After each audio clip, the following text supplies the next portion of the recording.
So ఇప్పుడు ఎక్కడ చూసినా గానీ పర్మనెంట్ మేకప్ గురించి రెగ్యులర్ గా వింటూ ఉన్నాం, డిస్కస్ కూడా చేస్తూ ఉన్నారు. సో మరి పర్మనెంట్ మేకప్ ఈ సజెస్టబుల్ ఆర్ నాట్?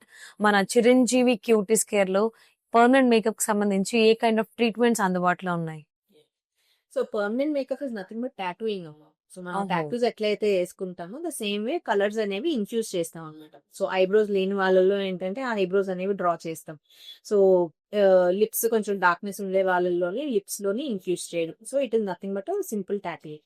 సో ఆ టెక్నిక్ లోని జనరల్ గా డిఫరెన్స్ ఉంటుంది. సో మనం ఏ లెవెల్ దగ్గర ఆ ఇంజెక్షన్ అనేది ఇంజెక్ట్ చేసినామో that makes the difference.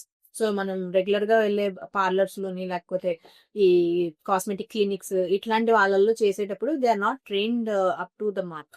So వాళ్ళు ఏ లెవెల్లో ఇంజెక్ట్ చేస్తారు అన్నది మనకు తెలియదు. సో అది కరెక్ట్ లెవెల్లో ఇన్ఫ్యూజ్ చేసినప్పుడు దాని లాంజివిటీ అనేది ఎక్కువ ఉంటుంది, సజెస్టబుల్. సో ఒక డర్మటాలజిస్ట్, ట్రైన్డ్ డర్మటాలజిస్ట్ దగ్గరికి వెళ్ళి పర్మనెంట్ మేకప్ అనేది చేయించుకోవడం బెటర్ ఆప్షన్.